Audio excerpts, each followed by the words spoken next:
Hello, good morning students. बेटा 12th class में अपने पास 12th चैप्टर चल रहा है वेक्टर्स। इस चैप्टर में हम 12.5 तक एक्सरसाइज कर चुके हैं। 12.5 की एक्सरसाइज का मेन टॉपिक था डॉट प्रोडक्ट, यानी कि स्केलर प्रोडक्ट। डॉट प्रोडक्ट को आप स्केलर प्रोडक्ट बोलते हैं। अब एक्सरसाइज 12.6 को स्टार्ट करने से पहले इसके बेसिक रिजल्ट्स आपको बताते हैं।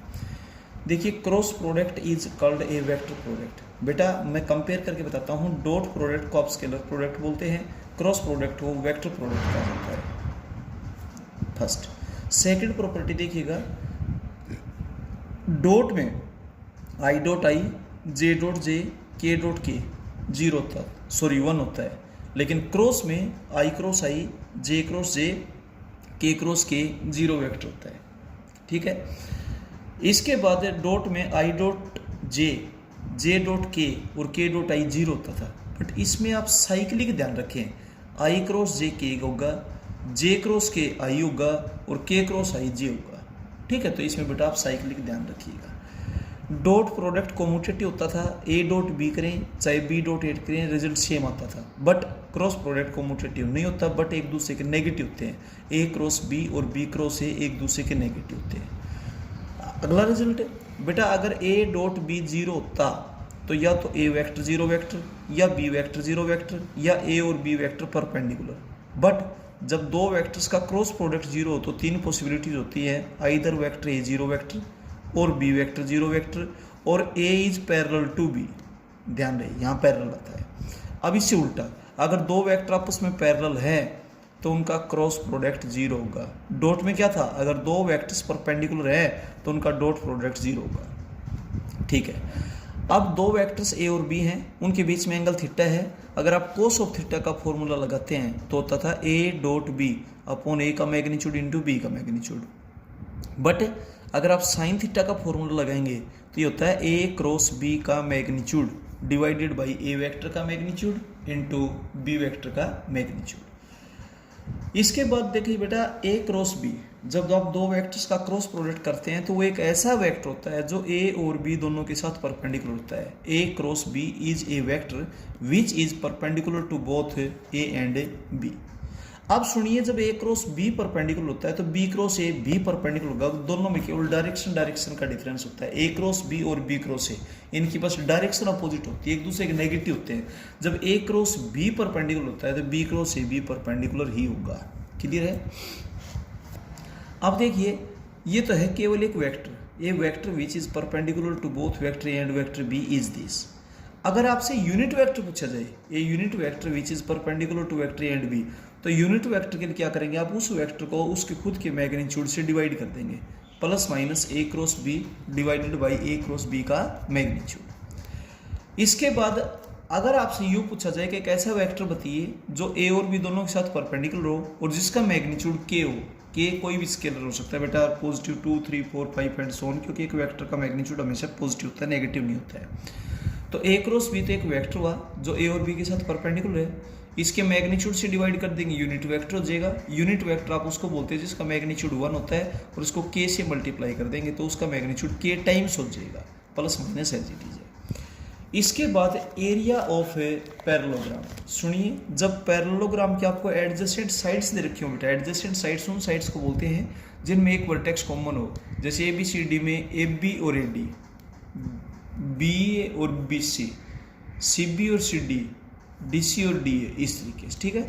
तो दो जो एडजेसेंट साइड्स हैं उनको मान लीजिए हम ए वेक्टर और बी वेक्टर से डिनोट कर देते हैं, तो आपके पास हो जाएगा ए वेक्टर क्रॉस बी वेक्टर का मैग्नीट्यूड स्क्वायर यूनिट्स, क्योंकि एरिया हमेशा स्क्वायर यूनिट्स में आता है भाई। इसके बाद बेटा, अगर ये एडजेसेंट साइड ना होकर के डायगोनल्स हैं पैरेललोग्राम के, तो बेटा हाफ और कर देना, half of a cross B का मैग्नीट्यूड स्क्वायर यूनिट्स। इसके बाद एक ट्रायंगल है जिसकी दो एडजेसेंट साइड्स हैं, उनको हम ए वेक्टर और बी वेक्टर से डिनोट करते हैं। तो इस ट्रायंगल का एरिया आपके पास बनेगा half of a cross B का मैग्नीट्यूड। क्लियर बेटा।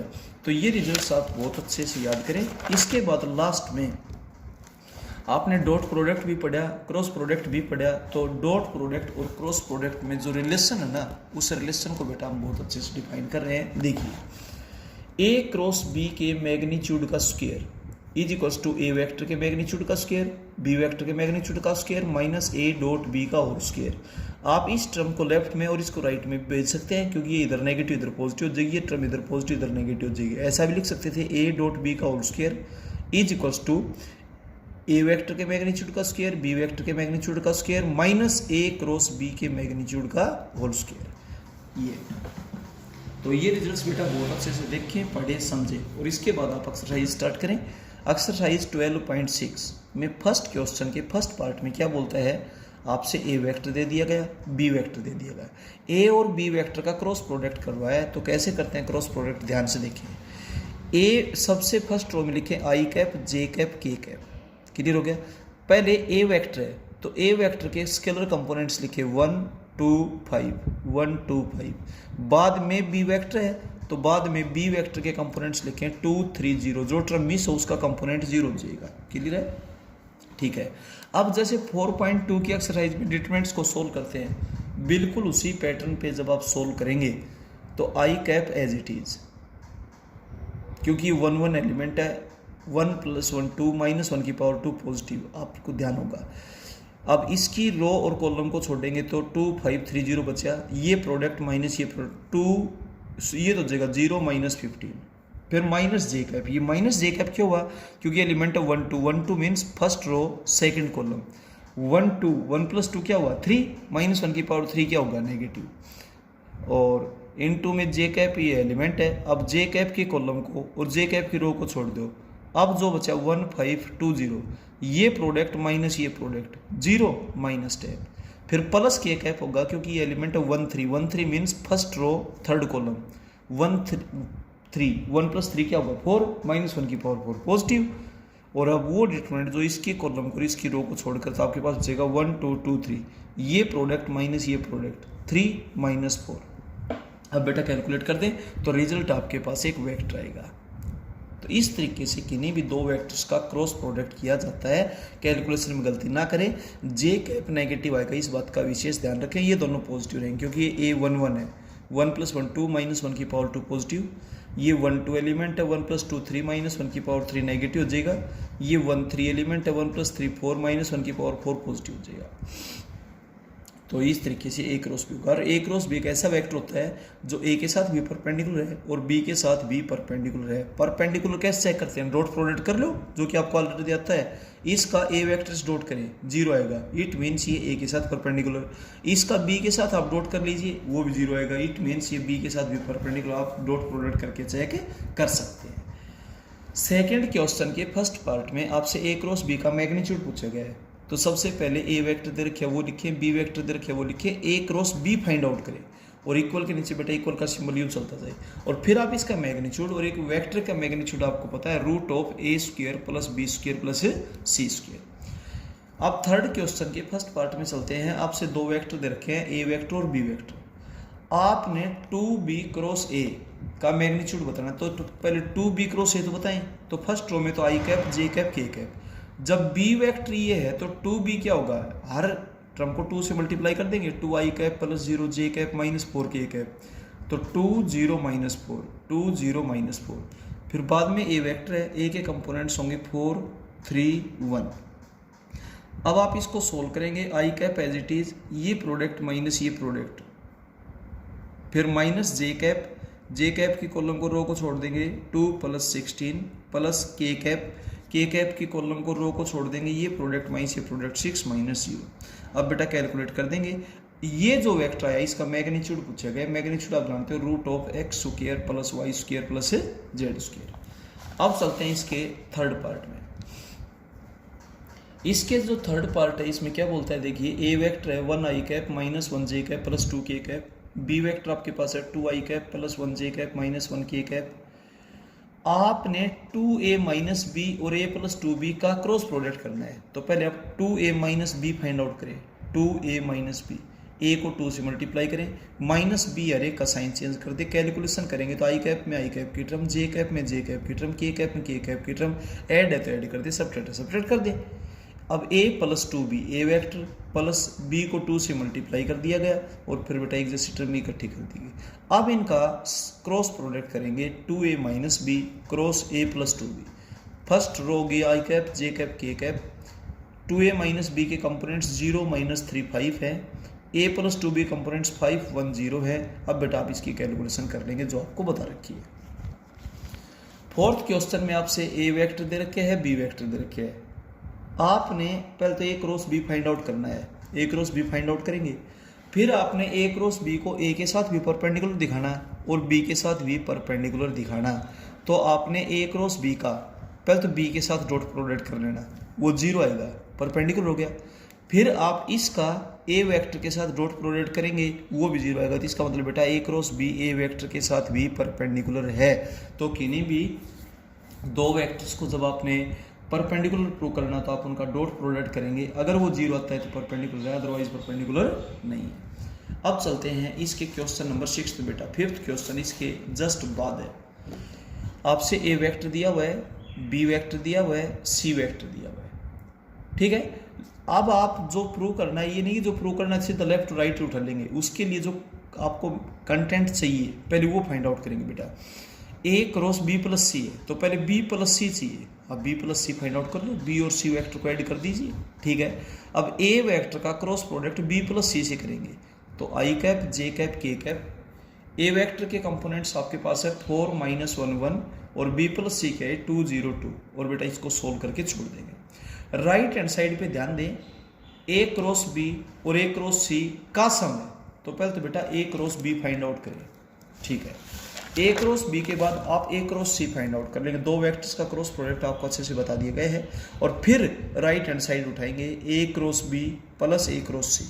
a क्रॉस b आपके पास है, a क्रॉस c आपके पास है, अब दोनों को आप ऐड कर देना बेटा, लेफ्ट और राइट बराबर आगे, हेंस प्रूव्ड। अब हम चलते हैं क्वेश्चन नंबर 5 में। फिफ्थ क्वेश्चन में a वेक्टर दे रखे है, b वेक्टर दे रखे है। आपने एक ऐसा वेक्टर बताना जहाँ a प्लस बी और a माइनस बी का क्रॉस प्रोडक्ट हो। तो बेटा पहले तो a plus B find, sorry a cross b पूछा गया है, a cross b find out कर दिया आपने। a और b वेक्टर दिए हैं, पहले तो आपसे a क्रॉस b पूछा गया, a cross b find out कर दिया। फिर b cross a find out ना करें, b क्रॉस a का नेगेटिव होता है, क्लियर बता दिया। फिर आपने a प्लस बी और a माइनस बी का क्रॉस प्रोडक्ट बताना है, तो a plus B a minus B, और अब उनका क्रॉस प्रोडक्ट कर देंगे। स्टेप टू स्टेप सभी को मिक्सअप ना करें, जो बातें पूछेगी बेटा अकॉर्डिंग टू पैटर्न आप उसको बताते आ जाएंगे। अब चलते हैं क्वेश्चन नंबर 7 में। देखिएगा क्वेश्चन नंबर 7 में एक वेक्टर का दूसरे वेक्टर के साथ क्रॉस प्रोडक्ट 0 वेक्टर दे रखे हैं। आप लेफ्ट हैंड साइड में तो दोनों का क्रॉस प्रोडक्ट करें और राइट हैंड साइड में 0 वेक्टर लिखें। क्रॉस प्रोडक्ट करने के बाद 0 वेक्टर की एक्सपेंडेड फॉर्म लिखेंगे, 0 i cap plus 0 j cap plus 0 k cap. अब ये वेक्टर इस वेक्टर के इक्वल है, तो i कैप वाला कंपोनेंट i कैप के कंपोनेंट्स कंपेयर करें, j कैप का कंपोनेंट j कैप के कंपोनेंट्स कंपेयर करें, k कैप का कंपोनेंट k कैप के कंपोनेंट से कंपेयर करें।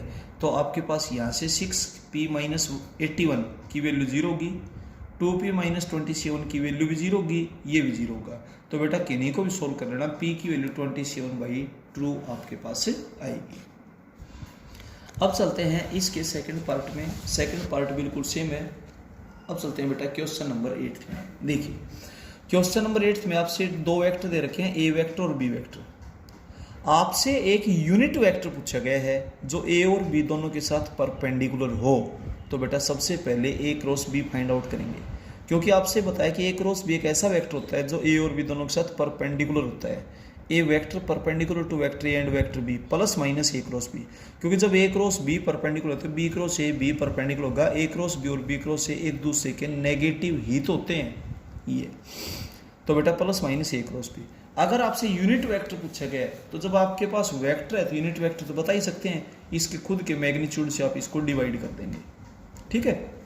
ये था। अब चलते हैं क्वेश्चन नंबर 9 में। क्वेश्चन नंबर 9 में आपसे दो वेक्टर दिए हैं, a वेक्टर और b वेक्टर।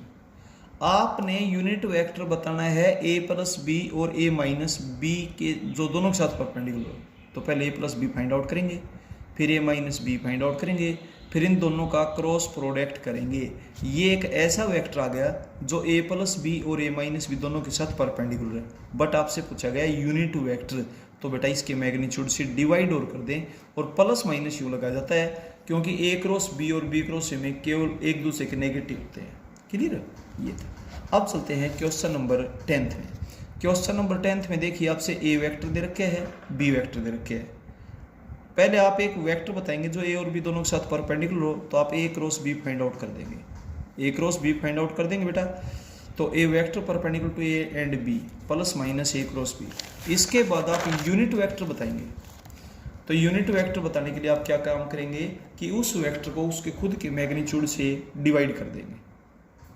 अब आपने एक ऐसा वेक्टर बताना जिसका मैग्नीट्यूड 7 हो, a vector of magnitude 7 which is perpendicular to A and B. तो बेटा जो यूनिट वेक्टर है ना उसको 7 से मल्टीप्लाई कर दे, 7 टाइम्स हो जाएगा। क्लियर है? अब सुनिएगा, ए बी और सी 3 वेक्टर दे रखे हैं। ए बी और सी 3 पॉइंट्स हैं, A point, B point, C point. आपने एक ऐसा वेक्टर बताना जो इस प्लेन पर परपेंडिकुलर है, ए बी सी पर। तो आप पहले तो ए बी वेक्टर बताएंगे, position vector of B minus position vector of A. फिर ए सी वेक्टर बताएंगे, position vector of C minus position vector of A. और फिर ए बी और ए सी का क्रॉस प्रोडक्ट करेंगे तो एक ऐसा वेक्टर आ जाएगा जो ए बी और ए सी दोनों के साथ परपेंडिकुलर है। ये तो आ जाएगा ए बी और ए सी। अब यूनिट वेक्टर पूछे गए तो आप इसके मैग्नीट्यूड से डिवाइड और कर दें। तो बेटा ए बी और सी इस प्लेन के ऊपर लाई करते हैं, तो आपने एक ऐसा वेक्टर बताना जो इस प्लेन के साथ नॉर्मल हो या परपेंडिकुलर हो, बेटा एक ही बात होती है। तो ए बी और ए सी दोनों का क्रॉस प्रोडक्ट कर देंगे।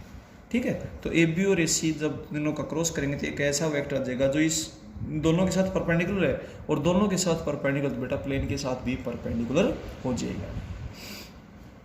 अब क्वेश्चन नंबर 12 में चलते हैं। देखिए, A vector A B 3 vector दे रखे हैं, A vector B vector C vector. आपसे इसके रिजल्टेंट की डायरेक्शन में एक वेक्टर पूछा गया है, A vector in the direction of resultant. Resultant means बेटा आपने इनका सम करना है, A vector plus B vector plus C vector. जब आप इन तीनों वेक्टर्स को ऐड करेंगे तो ध्यान दीजिए कि डायरेक्शन ऑफ रिजल्टेंट तीनों वेक्टर्स को ऐड करना है। यूनिट वेक्टर पूछे है तो इसके मैग्नीट्यूड से डिवाइड कर दे, A plus B plus C divided by A plus B plus C का मैग्नीट्यूड। कैलकुलेशन में गलती ना करें। फिर इसने क्लियर कहा है डी एक ऐसा वेक्टर है जो ए और बी दोनों के साथ है परपेंडिकुलर, नॉर्मल होता है perpendicular. D is a vector perpendicular to both A and B, तो D vector A cross B के इक्वल होगा, ए क्रॉस बी कर दिया। अब आपने डी और सी एंगल के बीच, सी वेक्टर के बीच में एंगल बताना है, तो एंगल हम थीटा मान लेते हैं। कोस ऑफ थीटा का फॉर्मूला होता है सी डॉट डी अपॉन सी का मैग्नीट्यूड इंटू डी का मैग्नीट्यूड। ये अब चलते हैं बेटा क्वेश्चन नंबर 13 में। ए वेक्टर है, ये बी वेक्टर है, ये सी वेक्टर है। सबसे पहले एक ऐसा वेक्टर बताओ जो ए और बी दोनों के साथ परपेंडिकुलर हो, तो ए क्रॉस बी। ए क्रॉस बी एक ऐसा वेक्टर होता है जो ए और बी दोनों के साथ परपेंडिकुलर है। इस क्वेश्चन को विशेष ध्यान रखें, ए क्रॉस बी क्रॉस सी ये एक ऐसा वेक्टर है जो ए और बी की प्लेन पे लाई करेगा और सी के साथ क्या होगा, perpendicular. It is a vector which lies on the plane of A and B and perpendicular to vector C. और फिर यूनिट वेक्टर पूछा गया तो आप इसको इसके खुद के मैग्नीट्यूड से बेटा डिवाइड कर दें, और अगर हैविंग मैग्नीट्यूड 2, 3, 4, 5 हो तो बेटा उससे मल्टीप्लाई भी कर दें। अब चलते हैं क्वेश्चन नंबर 14 में। ध्यान दें, आपसे 2 वेक्टर दे रखे हैं, ए वेक्टर और B vector. Sine of angle पूछे है तो साइन ऑफ एंगल का फॉर्मूला आपको पता ही है, तो जो कंटेंट आपको चाहिए पहले वो फाइंड आउट कर लें। ए क्रॉस बी 2 वेक्टर्स का क्रॉस प्रोडक्ट कर देंगे, और अब साइन थीटा का फॉर्मूला लगा देंगे, ए क्रॉस बी का मैग्नीट्यूड डिवाइडेड बाई ए का मैग्नीट्यूड बी का मैग्नीट्यूड, और कैलकुलेशन करते हैं। इसके सभी पार्ट्स बेटा बिल्कुल सेम होंगे। पैरेललोग्राम की 2 एडजेसेंट साइड्स दे रखी हैं, तो आपको पता होना चाहिए area of parallelogram A cross B का मैग्नीट्यूड होगा। तो पहले आप A cross B find out कर लें और फिर बेटा स्क्वायर यूनिट्स। नेक्स्ट क्वेश्चन में डायगोनल्स दे रखे हैं, ए वेक्टर और बी वेक्टर। तो पहले तो आप इनका क्रॉस प्रोडक्ट करें और फिर एरिया ऑफ पैरेललोग्राम के लिए ए क्रॉस बी का मैग्नीट्यूड का हाफ करें, क्योंकि आपकी बार ए और बी डायगोनल्स हैं इसलिए। यहाँ पर चारों वर्टिसेस दे रखे हैं ए बी सी डी, तो चाहे तो आप 2 एडजेसेंट साइड बता दो, ए बी और A D vector. A B vector होगा position vector of B minus position vector of A D होगा position vector of D minus position vector of A इनका क्रॉस प्रोडक्ट कर देंगे और area of parallelogram होगा A B cross A D का magnitude. Half मत करना क्योंकि एडजेसेंट साइड है। और अगर आप वेक्टर बताते डायगोनल्स में ए सी वेक्टर और बी डी वेक्टर तो हाफ भी करना पड़ता है। इसके बाद 19th क्वेश्चन में क्या है, एक ट्रायंगल की दो एडजेसेंट साइड्स दे रखी हैं ओ ए और O B. O A vector और O B vector adjacent sides है, इसका एरिया पूछा गया है। तो एरिया का फॉर्मूला होगा half of O A cross O B का मैग्नीट्यूड। फॉर्मूला आपको ऑलरेडी पता हो और उससे पहले वो कंटेंट फाइंड आउट कर ले जिनकी आपको रिक्वायरमेंट होगी। इस तरीके से बेटा इसके 19th 20th क्वेश्चन तक कंप्लीट हो जाते हैं। बाकी किसी टाइप की कोई प्रॉब्लम हो तो बेटा आप नेक्स्ट डे जो मीटिंग में पूछे, व्हाट्सएप पे या फोनिकली पूछे। Okay, thank you.